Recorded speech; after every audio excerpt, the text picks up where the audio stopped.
Hey guys, welcome back to my channel. My name's Ishi. I hope you've all been well. Today I am here to talk about some of the books I read recently. Most of these I read in May, but some I also finished in the beginning of June. Both April and May have been really good reading months for me, so I am really happy about that. Starting off strong with my year of rest and relaxation, I absolutely hated this book so much. This book was super hyped, especially during lockdown.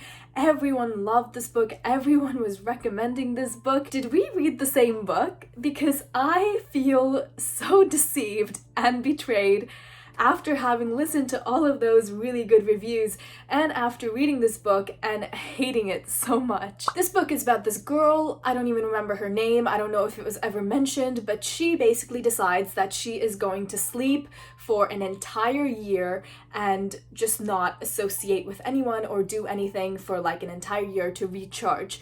And she goes to this psychologist who is very sketchy, definitely not, well certified, and gets prescribed all these sketchy drugs that she takes at the same time to kind of induce sleep and just stay asleep for an entire year. And while I too would love to sleep for an entire year, I did not find this premise appealing in any way whatsoever. Going into this book, I was expecting it to be similar to Bunny, which I loved. Bunny was grotesque, unexplainable, and oddly intriguing. This book was also all of those things, but not in a good way. The main character is loathsome, and she's supposed to be. I am fully capable of enjoying a book with an unlikable main character because it usually has other things like good side characters I like or like an interesting plot. This book had none of those things. There was nothing about this book I liked. It felt like I was slogging through mud. The main character was rude, vile, and racist in ways that are never challenged anywhere in this book. Her best friend, who is also another big part of this book, is someone that the main character treats very badly. The best friend is also dealing with a few very obvious problems of her own,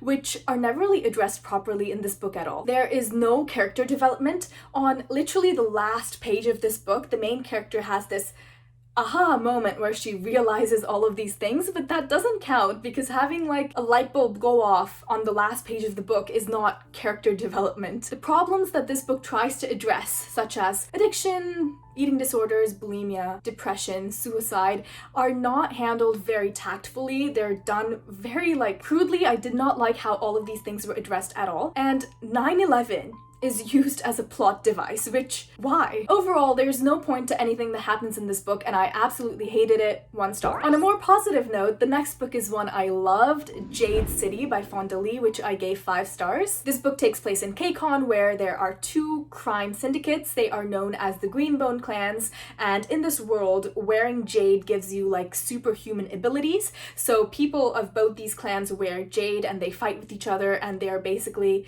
fighting for power, fighting for more territory, and things of the sort. Our main characters are from the No Peak clan. We follow Lon, Hilo, and Shay, who are all siblings, and their cousin Andon. Lon is like the pillar of the clan, which is the head of the clan. Hilo is the horn, which is kind of the person who, deals with all the problems on the street, like fighting and stuff like that.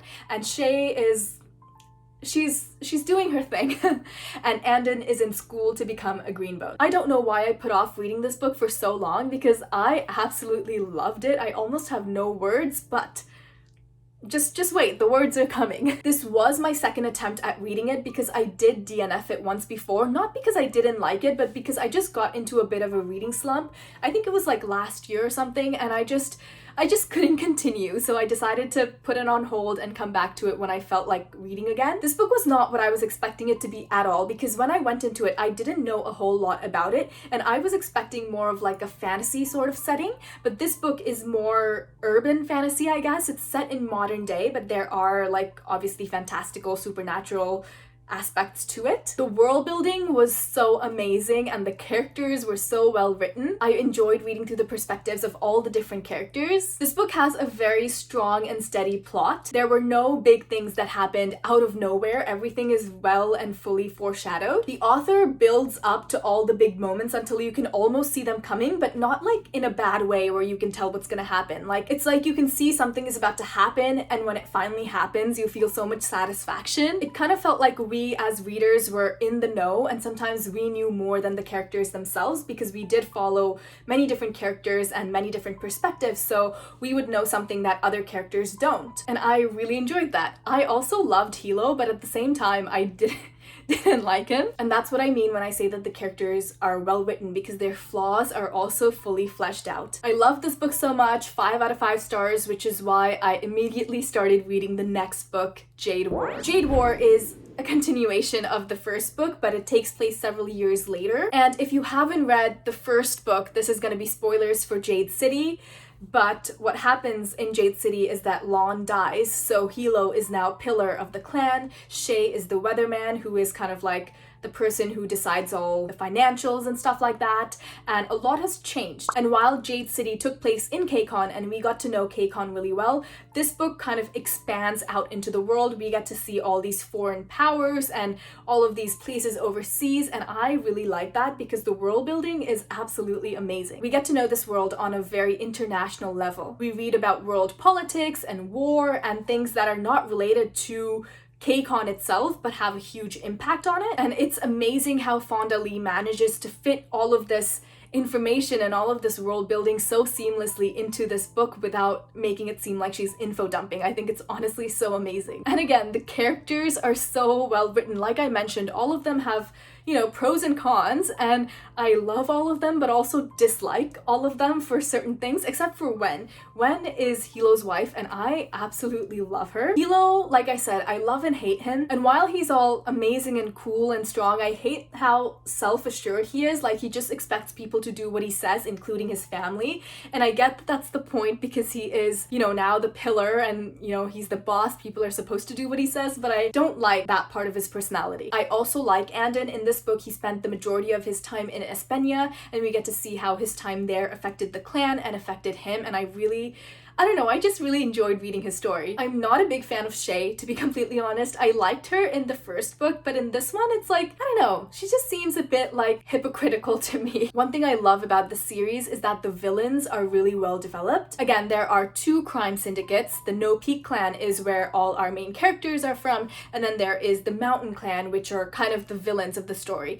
And the leader of the Mountain clan, Aitmata, is just such a well developed and such an intense character that honestly sometimes I see where she's coming from. And not only her as pillar, but the people around her, like her horn and weathermen, they are also really well developed. The drama, the family dynamics, the politics. I gave this book 4 stars. The reason I didn't give it a 5 stars is because I would have loved to see a bit more fighting and a bit more Jade. This book was mostly about politics and the things that happened behind the scenes, so to speak. A lot of politics, smuggling, secrecy, dealing with things, in the dark, like in secret and stuff like that. I would have loved to see some full, head-on fighting, as we got to see in the first book. Overall, I really loved it. I am currently reading the 3rd book, Jade Legacy, and I can't wait to finish it. It's already so amazing. I'm only 50 pages in so far. The next book I want to talk about is Uprooted. Our main character is Agnieszka, and she lives in this valley that is very close to these really dangerous woods. And there is a wizard that lives nearby. He is known to them as only the dragon, and the dragon protects this village from the woods. Except he has a price. Every 10 years, the dragon comes and takes one girl from this village to his tower, and Agnieszka obviously gets chosen to go off with him to his tower. No one knows what happens to the girls, but after 10 years, they always return with fine clothes and jewelry, but instead of returning back to the village, they kind of drop by and leave and move far away. I absolutely love the premise of the story, and I was super excited to read it.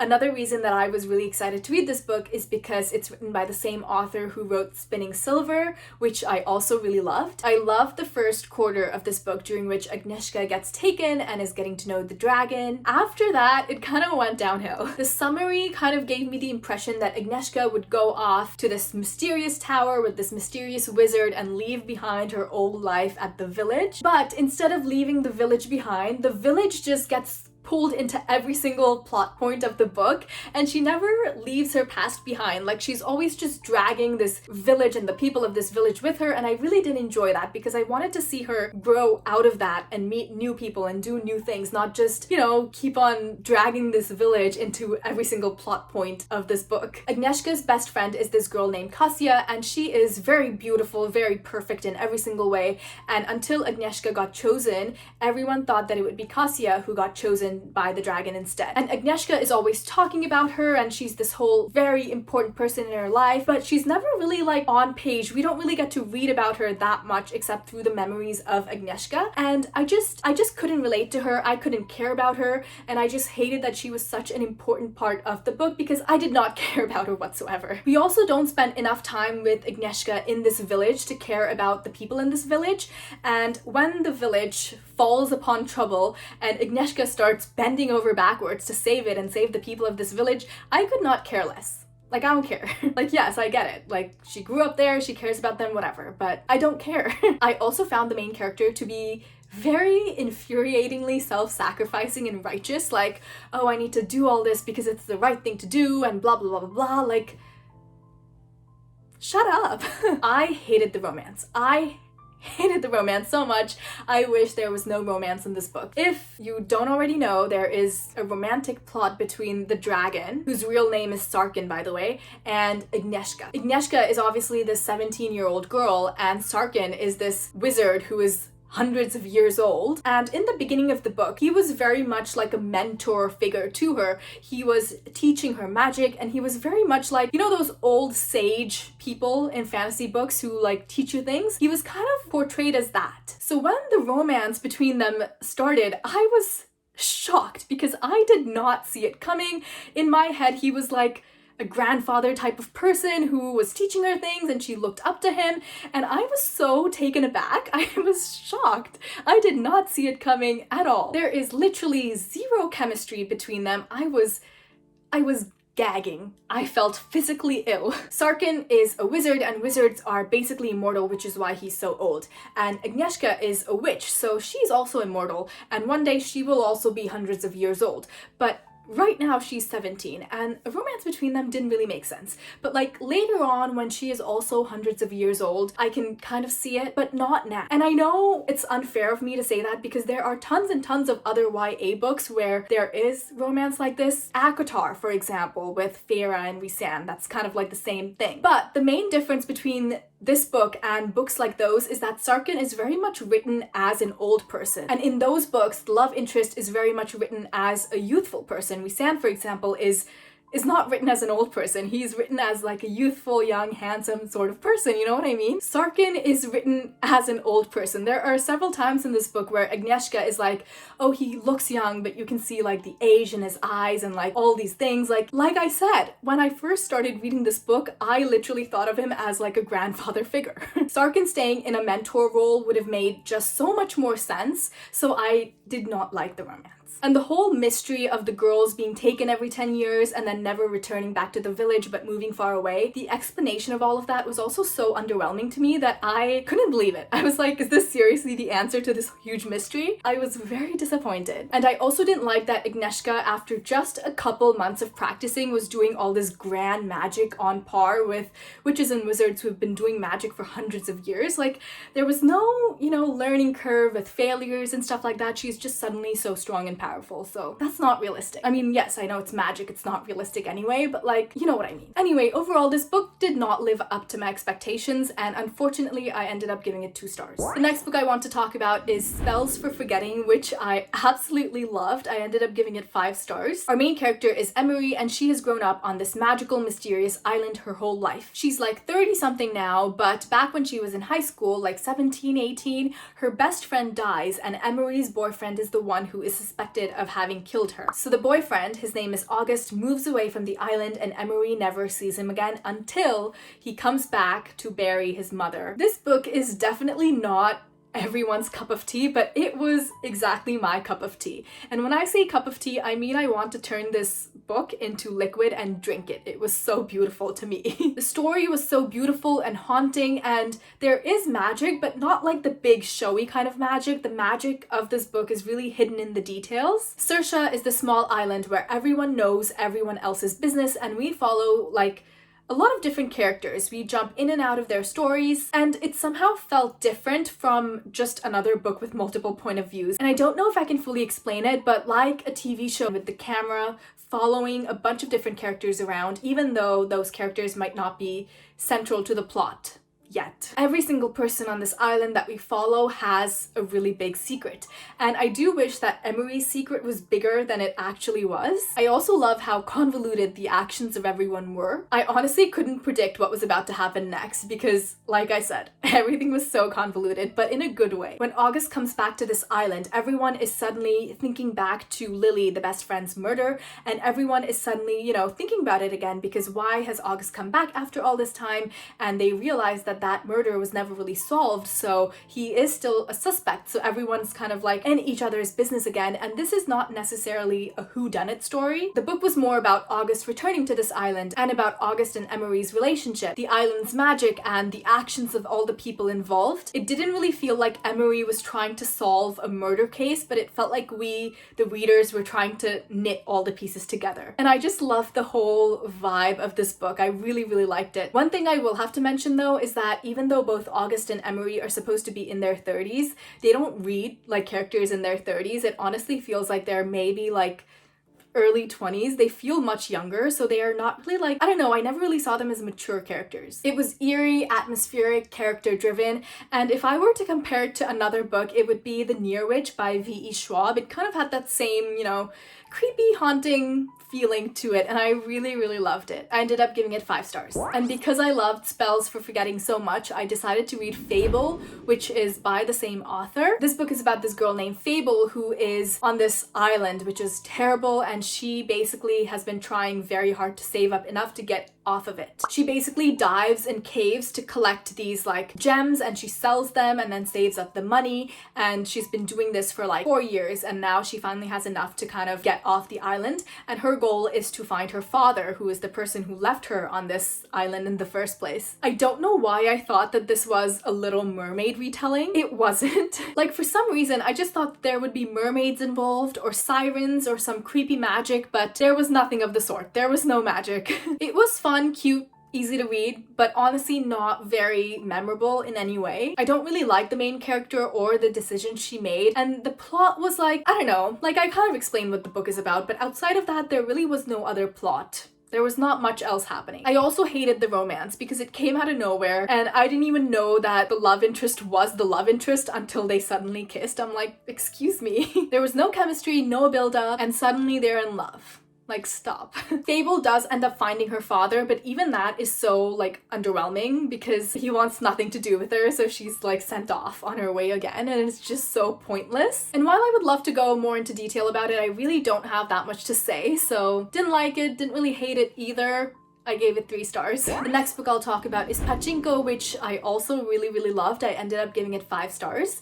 We follow Sunja, we follow a lot of characters, but Sunja is kind of like the central character we follow, and she basically has a kid with this man who has a wife and kids already, and she wants nothing to do with him anymore. And so she ends up getting married to this minister, like not a political minister, like a pastor minister. And this minister sort of raises this boy as his own. Like, he knows it's not his biological son, but he raises him to be like his own son. This book starts out in Korea, but eventually the main characters move to Osaka, Japan, and that's where kind of the majority of the story takes place. This book also takes place during a time of great political unrest and war between Japan and Korea, and this obviously has a huge impact on our main characters who are ethnically Korean, but they live in Japan. This book explores religion because the man Sunja ends up marrying, his name is Isak, and he is a pastor, so there's a whole lot of like Christianity in this book. There's also a lot of racism that this book addresses. I can say with confidence that I have not read a book like this before. While Sanja is our central character that sort of ties everything together, the story actually begins 2 generations before her with this poor couple who give birth to this son, and this son marries this woman. I forget their names, and then they have a kid, and that kid is Sanja. And then Sanja has kids, and then those kids have kids, and we follow all these generations in great detail, and I have honestly never read a book like this before. The narration was very easy to understand, which complemented the twisting, dramatic plot quite well. These were also some of the best written characters I have ever read about. None of them were too idolized or perfect. All of them have their flaws. Their actions have huge impact on all of the other characters around them, both positive and negative. And these characters and the things they did just seemed so real. And I think that all of the different things that this book tries to address, it does so really well and very tactfully, and I really liked that this book was open-ended. Another thing I really liked about this book is that the romance wasn't the be-all end-all, because in a lot of other books I read, regardless of genre, once there is romance, it plays a very important role in the book, and it does play like a very important role in this book and on characters' relationships with each other, but there are more important things in this book than just the romance, and I really like that. This is another book that you kind of have to read for yourself, because I can say like as much as I want, but you're not gonna like fully get it until you read it. So I highly recommend this book. I ended up giving it 5 stars. The last book I'll talk about is I'm Thinking of Ending Things. I started this book knowing nothing about it whatsoever. I did not know that this book was fairly well known, and a lot of people have conflicting opinions about it. The summary says that in this smart and intense literary suspense novel, Reed explores the depths of the human psyche, questioning consciousness, free will, the value of relationships, fear, and the imitations of solitude. I have no idea how to explain this book to you without giving things away, but I don't want to give things away, so I won't. So my review of it is about to be very vague because I don't want to tell you anything. I actually really enjoyed it. I gave it 4 stars. It was eerie, it was creepy, and I wanted to know what happened next, so I wanted to keep reading it. And it also wasn't very long, so it wasn't hard for me to finish it all in a day. We start off the story fairly normally with this girl and her boyfriend Jake, and they are going on a road trip to meet Jake's parents. And then things just get sketchier and sketchier and sketchier from there. The beginning did stand out to me all that much, and while I was reading the beginning, it almost seemed like a 3-star read, maybe a 2, because I honestly wasn't enjoying it that much in the beginning. But the more I read and the more like intrigued I got, and by the time I got to the ending, I was actually like, I didn't know what to feel. I enjoyed it. I thought it was creepy. I think you should read it and experience it for yourself. Those are all of the books that I wanted to talk about today. Please let me know if you have read any of them, and also let me know what you're reading currently. Anyway, my name's Ishi. Thank you so much for spending time with me, and I hope your day is as wonderful as you are.